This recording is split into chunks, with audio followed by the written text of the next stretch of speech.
Welcome back to the Get Off the Treadmill podcast for small business owners and entrepreneurs, where we show you how to build a successful business and to have a life too. We're going to dive into another topic that helps us make more money in less time and to get off the treadmill so we can experience a life of significance. And now, your host and the author of the #1 best-selling business book, Making Money is Killing Your Business, Chuck Blakeman. Hi, Chuck Blakeman here with you again today. We are going to talk about the 4 buying questions, not the selling questions.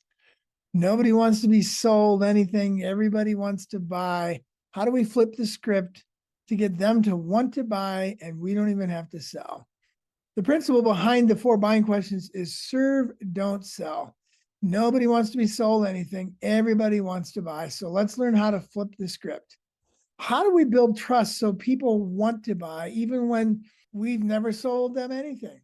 Well, principle number 1 is serve, don't sell. The second principle is meet them where they are, not where we want them to be. It's one of the things we violate most in small business sales is I want you to get excited about my product and how I make it and where I get the nails, and nobody cares. We need to meet them where they are. What do they want? What do they need? Let's meet them there. And the 4 buying questions are designed to help us do that instead of trying to get them to come over to our cool presentation in our slide deck. So first, serve, don't sell. Second, meet them where they are, not where you want them to be. And the third principle, seek to understand, not to be understood. That's Stephen Covey's, one of his 7 habits of highly effective people. Everybody understands in our heads logically that people will want to understand us once we understand them. The 4 buying questions are built specifically to help them see that we want to understand them first, and then they'll want to understand us and our product. So those are the 3 principles behind the 4 buying questions. Serve, don't sell, meet them where they are, not where you want them to be, and seek to understand, not to be understood. Let's quickly go through the mechanics of a buying conversation. I would suggest that you always do coffee, not lunch, unless you know that you really want to be there for an extended period of time. Lunches can be an hour and a half easily, can be also expensive. If you invited them, you probably should pay for their lunch. I like coffee. I can get a 45-minute to an hour-long coffee with somebody, and that will work out well for both of us. And then I try and confirm appointments the week before and then the night before or in the morning if it's a late afternoon appointment.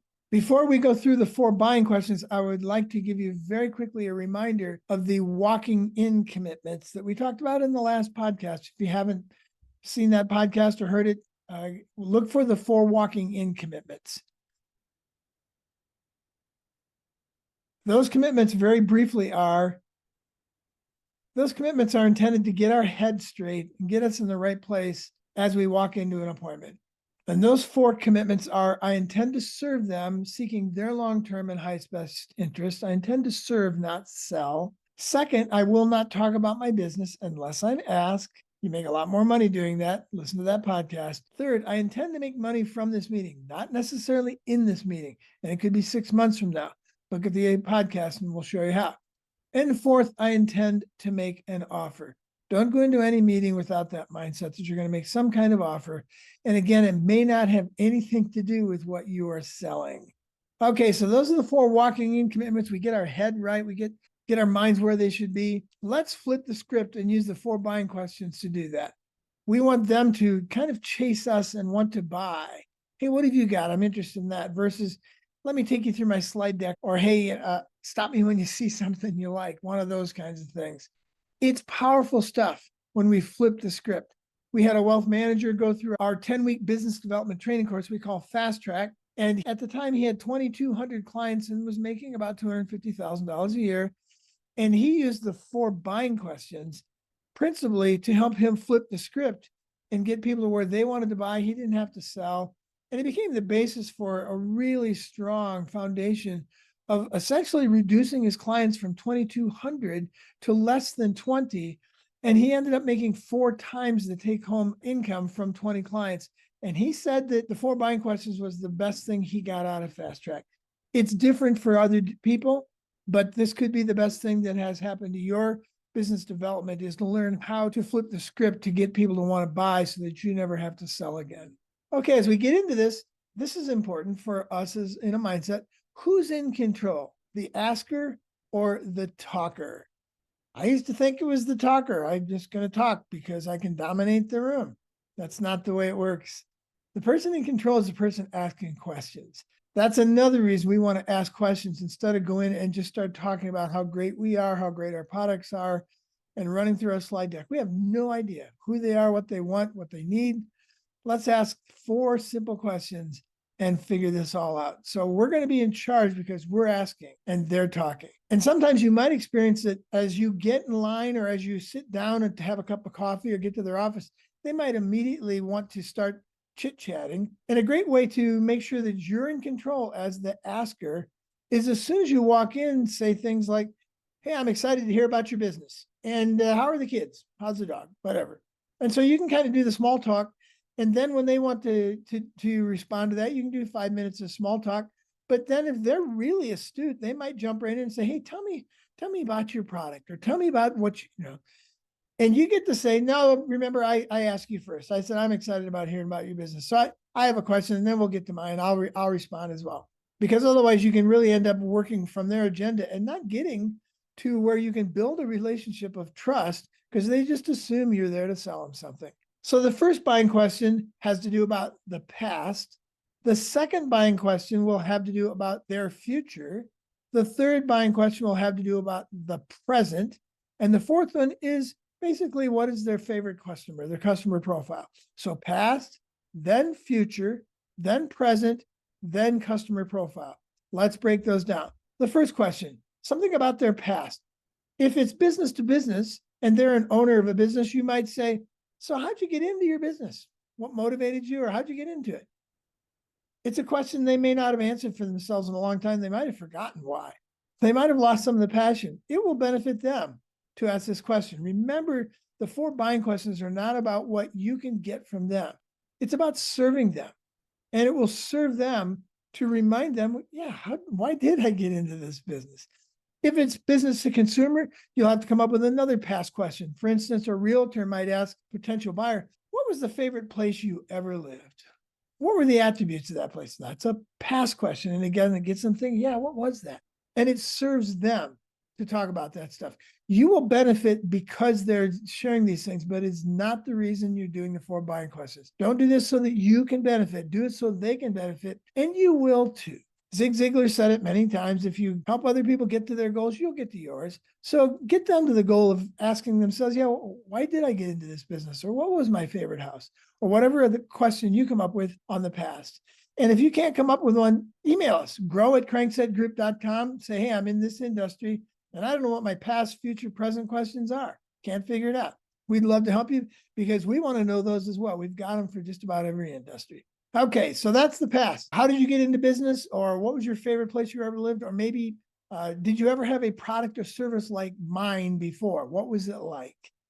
Good past questions. This serves them and you get served as a result, but it's not the objective. Question number 2 is about the future. So if this is what got you into business, Mr. Business Owner and Ms. Business Owner, then where is it all taking you? What do you want out of this? What's your end goal 3, 5, 10 years from now? What is the business going to do for you? Again, this is a question people rarely ask themselves. They just assume I'm going to grow a business until I make a bucket load of money and then I'll sell it and somehow I'll be happy. It doesn't work that way. And it might be good for them to pause for 30 seconds and say, wow, I've been in this business for 7 years. I really don't know what I want out of it. Or I articulated that to myself 2 years ago or 7 years ago, and I haven't thought about it since. Why did I get into business? What am I going to personally get out of this? And a lot of times what you'll hear people say is they'll start talking about what their business will get out of it.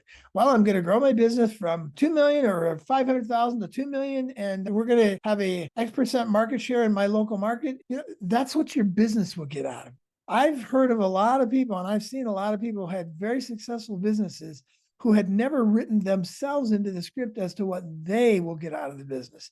So I'll stop people. I won't share that up front. I won't say, now I want you to tell me what you're going to get versus what the business will give you. I kind of want to see where their head is on this. I'll just say, what do you personally want to get out of this 3, 5, 10 years from now? Or I might even just say, where is this all taking you? And we'll see how they answer. And if they start talking about what their business will benefit, I'll interrupt them and say, I'm sorry, I apologize. What I really meant was, what will you get out of this? That serves them because it helps them see, wow, my head is in what my business will get out of this. I just automatically went to how great my business will be. I got to get this figured out. What do I want out of this? And if it's a consumer thing, realtor, what's your dream house look like? What's your dream house? What's your dream location look like in the future? Or if it's just a product or service generically, what would be the best outcome you could want from this kind of product or this kind of service? That's the future question. And again, this is posed so that they benefit. People rarely ask themselves these kinds of where is it all going questions. And without a vision, the people perish. There's all kinds of sayings around this. Clarity brings power. Clarity first brings hope, and hope allows us to take a risk to actually maybe buy from you. So get them to find clarity on where are they coming from and where are they going. And as you're asking these questions, don't just pose this like an inquisition. That would just be kind of fake and uncomfortable. You should know the answer to these questions yourself. And when you're done asking them, how'd you get into business? Tell them why you got in business. Have 2 or 3 quick sentences so that this doesn't feel like an inquisition. If they're really savvy, they might ask you, well, how'd you get into business? But if they don't, ask them that and tell them what your best house was you lived in. Join the conversation, even if they're not asking you to. So that's the past. How'd you get into the business? The future, where's it all taking you? And then the present. Well, if that's where you want to end up 3, 5, 10 years from now, personally, what's the one thing you can do right now to help you get there? What's the one thing that might be standing in your way to help you get there? And I'll be very specific on that. And I might say things like, there's probably 7 things standing in your way if your business is like mine, just standing in your way to getting till tomorrow. I'm thinking, what is it? What comes to mind that will help you? The one thing that could help you get where you want to go 3, 5, 10 years from now. And again, that serves them because rarely do we think that way. We're just knocking down straw men and reacting to the world around us. I got 12 things on my plate. Well, what's the one thing? If you accomplish that, it would help you get where you want to go 3, 5, 10 years from now. Might not even be on your plate, and it should be. Or if you're buying a house, somebody's buying a house from you, what do you need right now to get to that dream house? What's the one thing standing in your way? A lot of them will say money, might be, I can't find the right location, but you want them to dream about their future and identify what is it that's standing in their way right now. If it's a product or service, you might ask what would stand in your way to getting the result from this product or this service. What's the one thing you could see being an obstacle to actually getting what you want out of what we might be offering? So that's the past, the future, and the present, all designed to help you serve them and help you learn to listen with what we call tier 3 listening, which will be another podcast. But it allows you to just listen and find out what they actually want and what they actually need versus what you think they want or what you think they need. You ask these 3 questions alone, you don't even get to the 4th one. And it likely will take you from a 45-minute dog and pony show, stop me when you see something you like on my slide deck, might take you from that to a 6-minute, let me show you these 2 slides, because what I heard was, this is where you are, this is where you want to end up, and this is the one thing in your way. And here's how I think what we're offering you could help you get there in some small way or in some very big way. Instead of blathering on about what we think might work for them and hoping that something we say would actually hit them, what if we found out? And then we could take our 45 minutes worth of slides and knock it down to 5 or 10 minutes and go from there. If you get to question number 4, it would be what I would call a lumberjack question, where I can be someone who goes to the forest and cuts down trees and finds clients in the world out there for you. It would be a way for me to help you understand that I actually want to help you grow your business, but it's a customer profile thing. What's your favorite customer or client look like? Or if it's a realtor selling to a buyer, do you have a favorite town or neighborhood right now? And what's the appeal? Or in this case, we're talking about a lot of products and services. Do you know someone else who's enjoying benefits from something similar to what you're working with? And you get to know how you can actually serve these people by getting their customer profile. That allows you to, at least in this meeting, say, hey, I know someone who is your favorite customer profile. Or, hey, I know some people who live in this town over here, that your favorite neighborhood, and I'm going to call them and see if they're interested in selling. Again, it's a way to serve them, and you will automatically get things that will help you serve them as well. So that's the 4 buying questions: past, future, present, and their customer profile. And remember that the objective is to understand them and to learn what they need, to feel what they're feeling, not to get through all 4 questions. There's been plenty of times where I've gotten through 2 of the questions or 3 of the questions, And we end up talking about my business and their business, and we end up doing some kind of arrangement or deal, and we never get to the fourth question. There will also be some times where you go through these four questions, and it is kind of like an inquisition, even though you're answering and saying, yeah, this is why I got into business, and this is where I want to end up, and this is the one thing standing my way. And they never ask you a question. Well, if you look at the 4 walking in commitments from our last podcast, one of them is don't talk about your business unless you're asked. I commit to not talking about my business unless I'm asked. And this will come up at times, pretty rarely, but it has come up where I spent 45 minutes or an hour having a cup of coffee with someone, went through these questions, found out what they might need, but I'm not talking about my business because they didn't ask. And it's not that they have to say, please show me your presentation, but they might ask a question like, hey, why did you get into business? Or, hey, we've been talking about me for a while, because that happens. Hey, we've been talking about me, and sensitive people will say, let's find out. I want to find out about you and or your business. Now I have, from my perspective, permission to begin to talk about how I can actually meet their need. If that doesn't happen, I'm not going to talk. So I would ask you to maybe consider the same commitment. Don't talk about your business unless you're asked. If you're in a business meeting with somebody for an hour and you ask them genuinely interested questions and they never reciprocate, is that the person that you really want to do business with? Now, maybe you're sensing that this isn't about them just being self-centered. They've got a lot on their minds. They're distracted. So, you can't just judge people. But at times it's like, they're not interested in my product. They didn't ask. I'll move on. And we can make some kind of offer that doesn't have anything to do with our product. Like, let's offer them one of the people we think of as our competitors. Maybe they'll click. The objective here is to serve and help them see that you are interested in them as human beings before you want them to be interested in your product or sale. And when you do that, more often than not, people then begin to warm up and say, hey, this person actually cares about me. My guard is down because I'm feeling safe. I'm feeling like they're not here to try and hawk their wares and to stab me with their business card. I'm actually interested in what this person might have to offer because I know they're interested in me. So let's flip the script. Let's figure out how to serve, not sell, and let's get people to where they want to buy so that we don't ever have to sell again. Thanks. That wraps up another episode of the Get Off the Treadmill podcast.